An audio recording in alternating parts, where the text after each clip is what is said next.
Hello friends, कहानियाँ किसे channel में आपका स्वागत है। तो चलिए कहानी का अगला भाग शुरू करते हैं। फ्रेंड्स, पिछले भाग में हमने पढ़ा था समीर जब डॉक्टर से मिलने गया तो वहाँ बैठे हुए उसे पिछली बातें याद आने लगी थी। जब उसे उसकी बीमारी का पता चला था, डॉक्टर ने उसको बीमारी के बारे में बताया, ओलिगोस्पर्मिया। क्या? डॉक्टर के मुंह से ये अजीब सा नाम सुनकर समीर के कुछ समझ नहीं आया।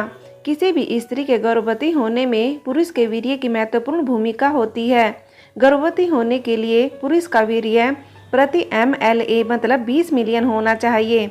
आपका उससे कम है। क्या बकवास है डॉक्टर। डॉक्टर की पूरी बात होने से पहले ही समीर उठ खड़ा हुआ था। आप कहना क्या चाहते हैं? मेरे अंदर कमी है, मैं पिता नहीं बन सकता। तो चलिए फ्रेंड्स, अब आगे शुरू करते हैं। क्रोध से समीर हांफने लगा था। उसकी आंखें पूरी तरह से लाल हो गई थी। आप पिता बन सकते हैं, बस यदि आप मेरी बात अच्छे से सुने और मेरे सवालों का ठीक से जवाब दे तो। डॉक्टर ने शांति से जवाब दिया। डॉक्टर की बात सुनकर समीर फिर से कुर्सी पर बैठ गया, परंतु उसने कुछ नहीं कहा। वो अब डॉक्टर के बोलने का इंतजार कर रहा था।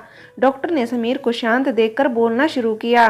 क्या आपके साथ कभी कोई ऐसी दुर्घटना हुई है जिसमें आपके गुप्तांग या उसके आसपास चोट लगी हो? डॉक्टर के सवाल से समीर को एक बार फिर गुस्सा आने लगा, परंतु खुद को काबू में रखते हुए उसने ना में सिर हिला दिया, क्योंकि उसके लिए ये सवाल शर्मनाक था, वहीं डॉक्टर के लिए जरूरी था। क्या कभी कोई ऐसा रोग हुआ है जिसके लिए आपको लंबे समय तक दवाइयाँ लेनी पड़ी हो? जी नहीं। क्या आप लिमिट से ज़्यादा ड्रिंकिंग और स्मोकिंग करते हैं? इस सवाल पर समीर चौंक गया। उसने डॉक्टर को देखा, फिर वो अपने होठ पर जीभ फेरने लगा। शायद वो तय नहीं कर पा रहा था कि वो क्या कहे। अब नहीं, पहले मैं अक्सर ड्रिंक करता था, पर अब मैंने ड्रिंक करना छोड़ दिया। हाँ, सिगरेट अब भी कभी कभी पीता हूँ। समीर डॉक्टर को देखकर जवाब दे रहा था, वहीं डॉक्टर उसे ना देखकर पेपर लिख रहे थे। सब ठीक हो सकता है, बस आपको सिगरेट पूरी तरह से छोड़नी होगी। आपके खाने पीने का थोड़ा ध्यान रखना होगा। कुछ समय तक दवाइयाँ लेनी है। अगर आप सब अच्छे से करते हैं तो साल भर में आप पूरी तरह से ठीक हो जाएंगे। डॉक्टर ने एक पर्चा समीर की ओर बढ़ाते हुए कहा। मिस्टर समीर। दरवाजे के हैंडल पर लगे समीर के हाथ डॉक्टर की आवाज़ सुनकर अपनी जगह रुक गए। उसने बिना मुड़े गर्दन घुमाकर डॉक्टर को देखा। मेरी एक सलाह है, आप अपनी पत्नी को सच बता दें, इससे आपके इलाज में आसानी रहेगी। आप जल्दी ठीक हो जाएंगे। समीर ने डॉक्टर की बात का कोई जवाब नहीं दिया। वो सीधे बाहर आ गया। समीर वो दवाई लेकर घर आ तो गया, मगर उसे अब ये डर रहता कि कहीं अंजलि उस दवाई को लेकर सवाल न कर बैठे। देखा जाए तो ना ये इतना मुश्किल था, ना इतनी बड़ी बात। फिर भी समीर के मन में इस बात पर इतना संकोच, डर, शर्म की भावनाओं ने एक तूफान सा ला दिया था, जिसके कारण समीर अंजलि को सच बताने से अब उसे डरने लगा। अगर वो अंजलि को सच बता दे और ठीक भी ना हो तो शायद अंजलि आगे चलकर उसे छोड़कर चली ना जाए। इसलिए पहले अंजलि को अपने करीब रखने के लिए उसने उसे मारने, जबरदस्ती संबंध बनाने की गलती करी। फिर उस अपराध बोध के कारण उसने दूसरी बड़ी गलती ये की कि उसने सिगरेट पीना नहीं छोड़ा। हर बार अंजलि को तकलीफ देकर समीर अपने अंदर भी दर्द महसूस करने लगता। उस दर्द को कम करने के लिए वो हर बार सिगरेट का सहारा लेता। समीर, क्या तुम मेरी बात सुन भी रहे हो? समीर डॉक्टर की आवाज़ सुनकर अपनी यादों से बाहर वर्तमान में आता है। जी डॉक्टर।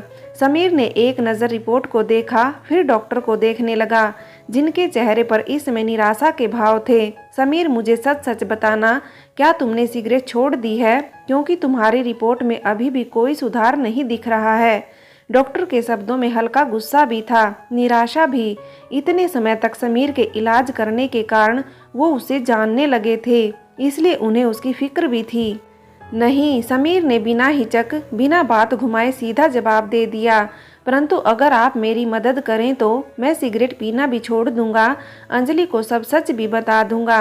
तुम्हें आज तक यही डर था कि शायद तुम्हारी पत्नी सच जानने के बाद तुम्हें छोड़ देगी, तो फिर अचानक तुम ये सच क्यों बताना चाहते हो, वो भी ये आधा झूठ मिलाकर?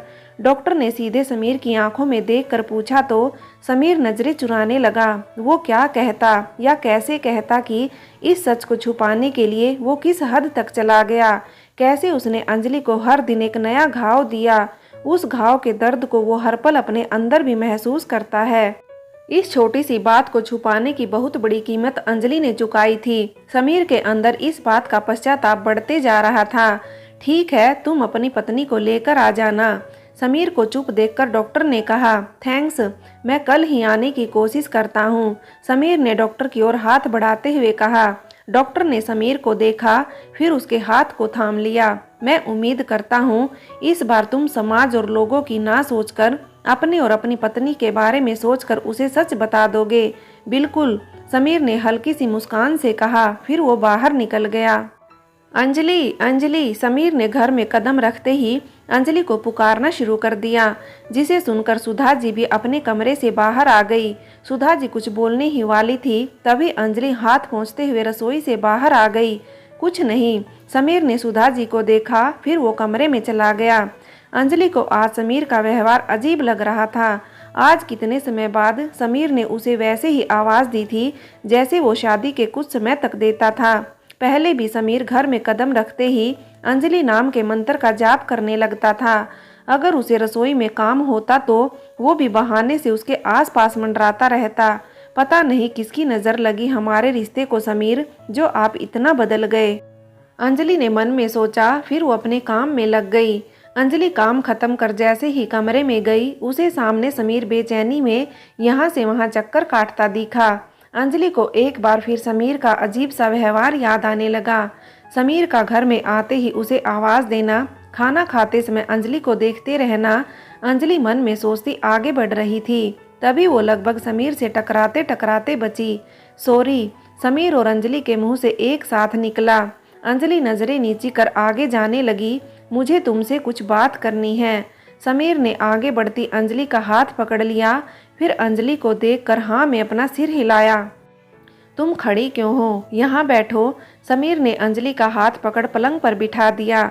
अंजलि अब भी समीर की बेचैनी का कारण समझने की कोशिश कर रही थी। अंजलि, मुझे तुम्हें कुछ बताना था। समीर ने अंजलि का हाथ छोड़ दिया। वो खिड़की के पास जाकर खड़ा हो गया। समीर बाहर देखते हुए बात करने लगा। वो बताना तो बहुत पहले से चाहता था, बस समझ में नहीं आ रहा था कैसे। समीर के शब्द अधूरे रह गए जब उसने मुड़ते ही अंजलि को अपने पीछे खड़ा देखा। तुम यहाँ क्यों आ गई? तुम बैठो। समीर ने जैसे ही अंजलि को फिर से पलंग पर बिठाया, समीर अंजलि का हाथ पकड़े नज़र झुकाकर अंजलि के हाथ को देखकर बात कर रहा था। वहीं अंजलि के नज़रों के सामने कुछ और आने लगा था। अंजलि को याद आने लगा, पहले भी समीर ने ऐसे अजीब सा व्यवहार किया था। हॉस्पिटल से आने के बाद जब उसकी मां बनने की खबर झूठी निकली थी, जब वो समीर को बच्चे के लिए कहती थी। अंजलि का मन कड़ियां जोड़ने लगा था। तभी उसे अपने हाथों पर एक बूंद गिरती सी महसूस हुई। उसने नजरें झुकाकर देखा। एक पल को अंजलि को लगा जैसे उसके दिल में जोरों का दर्द उठा हो, जैसे उसका कलेजा इस दर्द से फट जाएगा। समीर की आंखों में आंसू थे। वो आंसू बूंद बनकर अंजलि के हाथ पर गिर रहे थे। समीर, क्या हमारे बच्चे ना होने के कारण आप हो? अंजलि ने किसी तरह कांपते लहजे में अपनी बात कही। समीर ने चौंक कर अंजलि को देखा। अंजलि की आंखों से आंसू बारिश के पानी की तरह बह उसके हाथ पर गिर रहे थे। इतने समय से मन से दूर रहने वाले समीर और अंजलि के आंसू आज एक हो रहे थे। अंजलि और समीर की आंखों से आंसू बह रहे थे। आज ना तो उन दोनों उन आंसुओं को रोक रहे थे, ना पोंछ रहे थे। जो कभी साथ होकर भी साथ नहीं थे, आज उनके आंसू एक दूसरे का साथ निभा रहे थे। जहां समीर के होठ पश्चाताप और डर की भावना से कांप रहे थे, वहीं अंजलि अब तक उस सजा को याद कर रही थी जिसमें उसकी कोई गलती भी नहीं थी। फिर भी हर रात हर पल उसे एक ही दर्द बार बार दिया गया था। अंजलि, समीर ने कांपते होठों से अंजलि का नाम लिया। समीर बार बार अपने होठों पर जीभ फेर रहा था। कभी वो अपने हाथों में पकड़े अंजलि के हाथ को देखता तो कभी नज़र उठाकर अंजलि को। अंजलि समीर की मनोस्थिति को समझने लगी थी। भले ही वो और समीर लंबे समय से भावनात्मक रूप से अलग थे, परंतु थे तो पति पत्नी ही। जहां उनके बीच इस समय अलगाव की स्थिति थी, वहीं उन्होंने एक साथ बहुत अच्छा समय भी बिताया था। फिर आसान कहाँ होता है अपनी कमजोरी, अपनी गलती को किसी के सामने कहना, फिर चाहे वो अपना ही क्यों ना हो। अंजलि ये बात समझती थी। उसने अपना दूसरा हाथ समीर के दूसरे हाथ पर रख दिया। कभी कभी शब्दों से अधिक मौन आवश्यक होता है। कभी कभी 1000 शब्द भी सामने वाले को हमारी बात समझा नहीं पाते, वहीं एक मौन स्पर्श मात्र भी किसी को हमारे साथ होने का एहसास करवा देता है। समीर ने जब अंजलि का हाथ अपने हाथों पर देखा तो उसे भी अंजलि के साथ होने का एहसास हो गया। उसने भी अंजलि के हाथों पर अपनी पकड़ मजबूत कर ली, मानो वो अंजलि को कभी खुद से अलग नहीं होने देगा। अंजलि, जब तुम्हें पहली बार प्रेग्नेंट होने की गलतफहमी हो गई थी, हम डॉक्टर के पास गए थे, तभी डॉक्टर को तुम्हारी बातों से मेरे अंदर कमी का एहसास हुआ, इसलिए उन्होंने मुझे टेस्ट कराने के लिए कहा। समीर, जो अब तक अंजलि के हाथों को देखकर बात कर रहा था, उसने नज़र उठाकर अंजलि को देखा।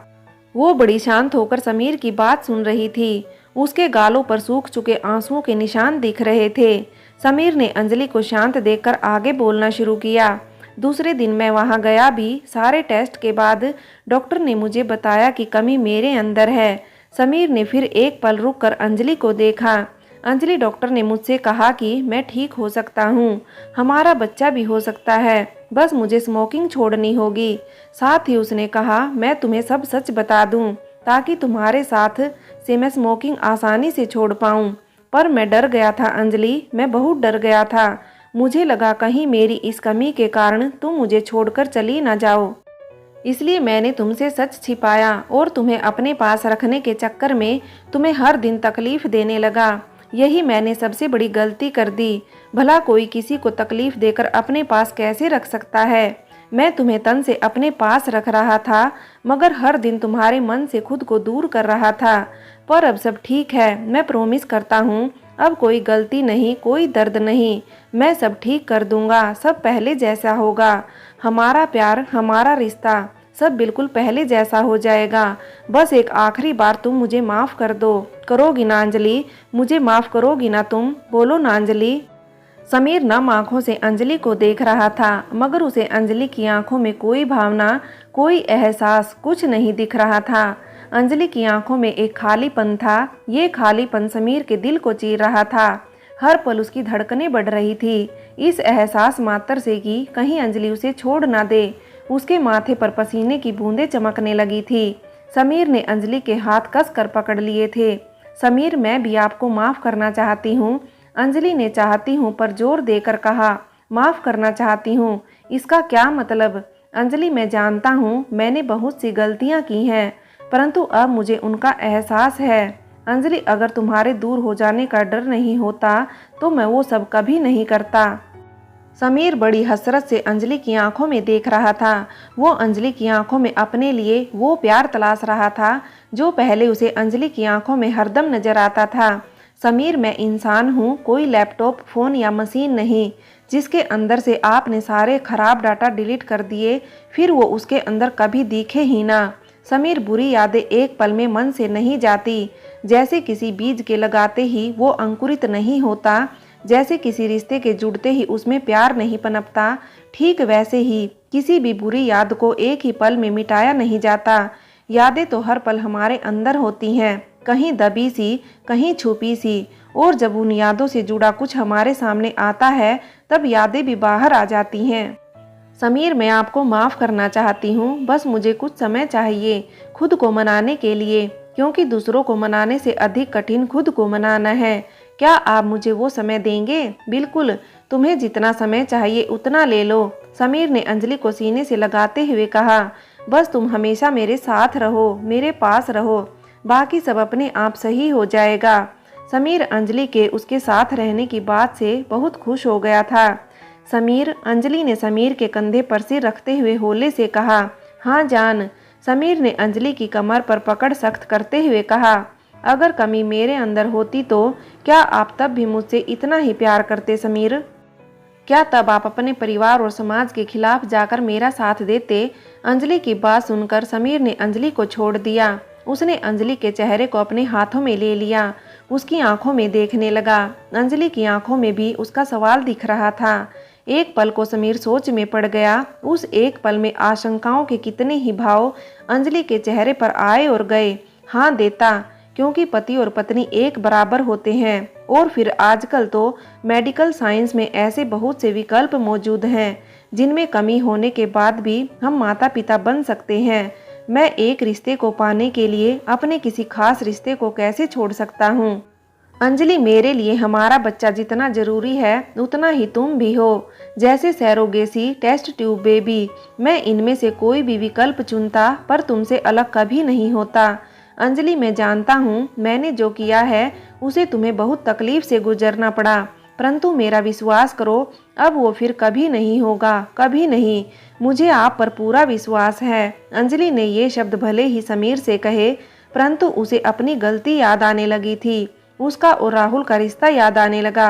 राहुल के प्यार में पड़कर उसने जिन मर्यादाओं को तोड़ दिया, वो हर पल, वो हर बात अंजलि के सीने में नस्तर सी चुभने लगी। थैंक यू जान, थैंक यू मुझ पर विश्वास करने के लिए। समीर ने अंजलि के चेहरे को अपने करीब लेकर उसके माथे पर चूम लिया। समीर अंजलि की गोद में सिर रख आंखें बंद कर लेट गया। आज बहुत समय बाद उसे सुकून मिल रहा था। वो अंजलि को फिर अपने करीब पा रहा था, परंतु अंजलि उसे वो सुकून कहाँ मिला था। वो अब भी समीर से दूर थी। जहाँ समीर की नज़रों में उन दोनों के बीच से उसके झूठ की दीवार हट गई थी, वहीं अंजलि की नज़रों में अब भी उसके झूठ की दीवार दिख रही थी। अंजलि की उंगलियां जहां समीर के बालों को सहला रही थी, वहीं उसका मन अपने ही सवालों में उलझा था। उसने समीर से जो सच छुपाया था वो अब उसके मन में बार बार दस्तक दे रहा था। फ्रेंड्स, आगे की कहानी के लिए कहानी का अगला भाग देखें। फ्रेंड्स, कहानी का अगला भाग लेट हो सकता है, इसलिए मैं माफ़ी चाहती हूँ। अपना प्यार और सपोर्ट ऐसे ही बनाए रखिए। धन्यवाद।